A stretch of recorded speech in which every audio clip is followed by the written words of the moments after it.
السلام علیکم پیارے دوستو، آج آپ سبھی کے لیے ہمارے پیارے آقا سرور کائنات حضرت محمد صلی اللہ علیہ وسلم کے حوالے سے ایک ایسا واقعہ لے کر آیا ہوں کہ جس کو سننے کے بعد یقیناً آپ کے آنکھوں میں آنسو آ جائیں گے۔ ہمارے پیارے نبی حضرت محمد صلی اللہ علیہ وسلم ہم سے کتنی محبت فرماتے ہیں، یہ آج کے واقعہ کے اندر آپ کو معلوم پڑے گا۔ اس سے پہلے اس ویڈیو کو کتنے عاشق رسول دیکھ رہے ہیں، وہ ابھی اس ویڈیو کو ایک لائک کریں اور کمنٹ میں یا رسول اللہ ضرور لکھیں، تاکہ ہمیں بھی تو پتہ چل سکے کہ آخر کتنے عاشق رسول ہیں۔ میرے پیارے دوستو، ہمارے پیارے آقا حضرت محمد صلی اللہ علیہ وسلم اپنی امت سے کتنی محبت فرماتے ہیں، اس چیز کا اندازہ آپ اس بات سے لگا سکتے ہیں کہ ہمارے آقا حضرت محمد صلی اللہ علیہ وسلم تبھی راضی ہوں گے جب تک ان کا ایک ایک امتی یعنی ایک ایک ایمان والا جنت میں نہیں چلا جائے گا۔ میرے پیارے مسلمان بھائیوں،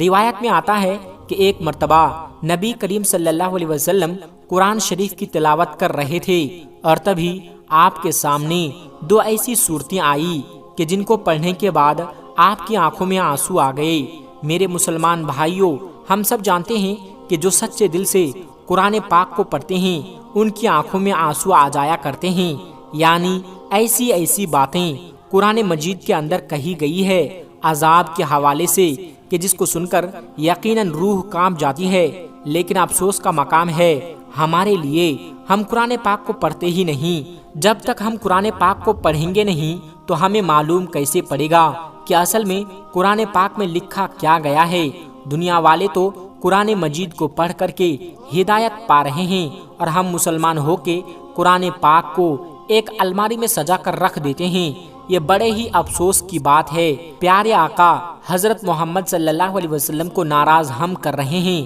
لیکن باوجود اس کے ہمارے پیارے آقا ہم سے کتنی محبت کرتے ہیں۔ دوستو، روایت میں آتا ہے کہ جب پیارے آقا سرور کائنات حضرت محمد صلی اللہ علیہ وسلم دو صورتوں کی تلاوت کر رہے تھے، پہلی جو صورت تھی اس کا ترجمہ یہ تھا کہ ابراہیم علیہ السلام نے اللہ سے ارشاد فرمایا، اے اللہ، جو میری امت ہے اس میں جو نیک بندے ہیں وہ میرے، اور جو بدکار بندے ہیں، جو گناہگار بندے ہیں وہ تیری رحمت کے حوالے۔ اس کے علاوہ جب دوسری صورت پڑھی آپ صلی اللہ علیہ وسلم نے عیسیٰ علیہ السلام کے حوالے سے، تو عیسیٰ علیہ السلام نے فرمایا، اے اللہ، یہ تیرے بندے ہیں، تو اپنے بندوں کے ساتھ جو چاہے وہ کر۔ دوستو، جیسے ہی پیارے آقا حضرت محمد صلی اللہ علیہ وسلم نے دونوں صورتوں کو پڑھا تو آپ کی دونوں آنکھوں میں آنسو جاری ہو گئے، اور آپ کی آنکھوں میں اتنا آنسو آیا کہ آپ کے آنسو مبارک آپ کے رخسار سے ہوتے ہوئے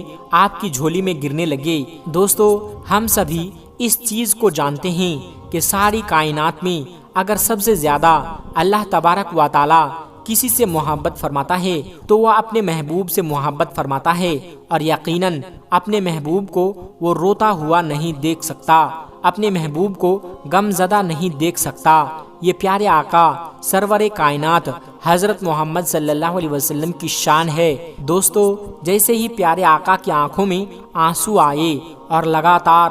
آپ کی آنکھوں میں آنسو آ جا رہے تھے، اور پھر آپ نے اللہ کی بارگاہ میں دونوں ہاتھوں کو اٹھایا اور روتے ہوئے الفاظوں میں اللہ سے عرض کرنے لگے، اے اللہ، میری امت، اے اللہ، میری امت۔ یعنی حضرت ابراہیم علیہ السلام نے بھی یہ بات کہہ دی تھی کہ جو گناہگار بندے ہیں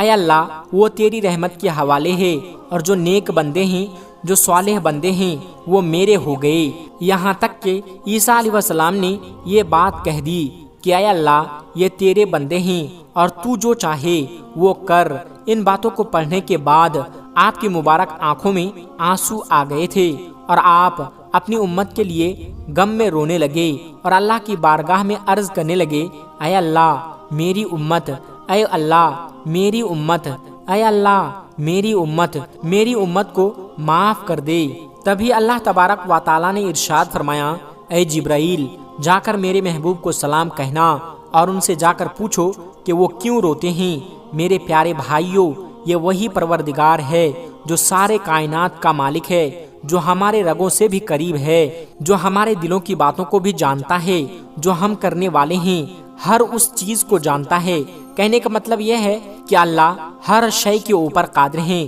اور اسے کوئی بات چھپی ہوئی نہیں ہے، لیکن باوجود اس کے اللہ تبارک و تعالیٰ فرماتا ہے کہ اے جبرائیل جاؤ میرے محبوب کے پاس اور ان کے پاس میرا سلام کہنا، اس کے بعد ان سے پوچھنا کہ میرے محبوب کیوں روتے ہیں۔ دوستو، اللہ کے اس ارشاد کے بعد حضرت جبرائیل علیہ السلام اللہ کے محبوب کی بارگاہ میں حاضر ہوئے، یعنی سرور کائنات حضرت محمد صلی اللہ علیہ وسلم کی بارگاہ میں حاضر ہوئے اور جا کر عرض کیا اور فرمایا کہ اللہ آپ سے یہ بات پوچھ رہا ہے کہ آپ کیوں روتے ہو۔ تو جبرائیل علیہ السلام کی اس بات کے اوپر حضرت محمد صلی اللہ علیہ وسلم نے ارشاد فرمایا مجھے میری امت کا غم رلا رہا ہے۔ تو یہ بات سننے کے بعد حضرت جبرائیل علیہ السلام جو تھے وہ اللہ کی بارگاہ میں حاضر ہوئے اور اللہ کی بارگاہ میں جا کر یہ ساری باتیں پیش کر دی۔ اس کے بعد پھر اللہ کا ارشاد ہوا اے جبرائیل میرے محبوب کی بارگاہ میں جاؤ اور جا کر میرا سلام پیش کرنا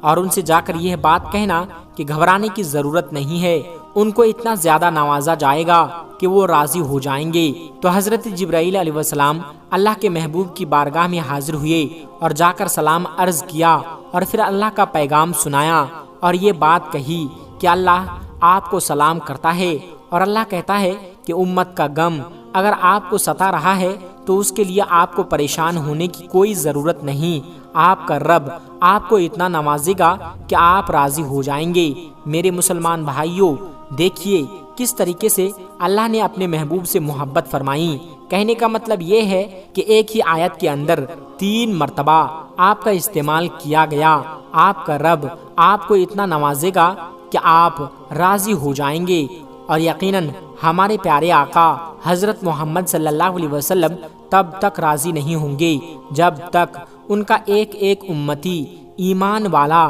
جنت میں نہیں چلا جائے گا۔ ساری امت جنت میں ضرور جائیں گے، وہ ایمان والا جن کے دلوں کے اندر پیارے آقا حضرت محمد صلی اللہ علیہ وسلم کی محبت ہوگی، وہ لوگ جنت میں چلے جائیں گے۔ سرور کائنات حضرت محمد صلی اللہ علیہ وسلم میدان محشر والے دن سجدہ ریز ہو جائیں گے، اور سجدہ ریز ہونے کے بعد اللہ ارشاد فرمائے گا اے میرے محبوب آپ اپنی بات رکھیے، آپ کو راضی کیا جائے گا۔ اور پھر پیارے آقا سرور کائنات صلی اللہ علیہ وسلم روتے ہوئے آنسوؤں سے یہ بات کہیں گے اے اللہ میری امت، اے اللہ میری امت، اے اللہ میری امت کو معاف کر دے۔ اس کے بعد اللہ ایک ایک امتی کو جنت کے اندر ڈال دے گا اور پھر ارشاد فرمائے گا اے میرے محبوب اب اپنے سر کو سجدے سے اٹھائیے، آپ کے رب نے آپ کے امت کو معاف کر دیا۔ اس کے بعد اللہ تبارک و تعالیٰ ارشاد فرمائے گا اے میرے محبوب اب تو راضی ہونا۔ تو اس کے بعد پیارے آقا سرور کائنات صلی اللہ علیہ وسلم فرمائیں گے اے اللہ میں راضی ہو گیا۔ میرے پیارے مسلمان بھائیوں، یہ ہیں پیارے آقا کی شان اور ان کی محبت، اور آج ہم اپنے آقا کو ناراض کرتے ہیں۔ افسوس کا مقام ہے، افسوس کی بات ہے جو بغض رکھتے ہیں آقا سے، جو نفرتیں کرتے ہیں آقا سے اور کہتے ہیں کہ ہم مسلمان ہیں، طرح طرح کے خامیاں ڈھونڈنے کی کوشش کرتے ہیں۔ جسے اللہ نے ہر عیب سے پاک کیا ہو اس کے اندر عیب ڈھونڈنے کی کوشش کرتے ہیں۔ میرے مسلمان بھائیوں، ان لوگوں کے لیے بڑے افسوس کا مقام ہے جنہیں اللہ سلام کرتا ہے، ان کی شان میں یہ گستاخی کرتے ہیں۔ اور میرے مسلمان بھائیوں، یہاں پر غور کرنے والی بات یہ ہے کہ ساری دنیا، ساری کائنات اللہ کو راضی کرنے میں لگی ہے، لیکن میدان محشر میں اللہ تبارک و تعالی اپنے محبوب کو راضی کرنے میں لگا ہوگا۔ یہ ہیں اللہ کے محبوب کی شان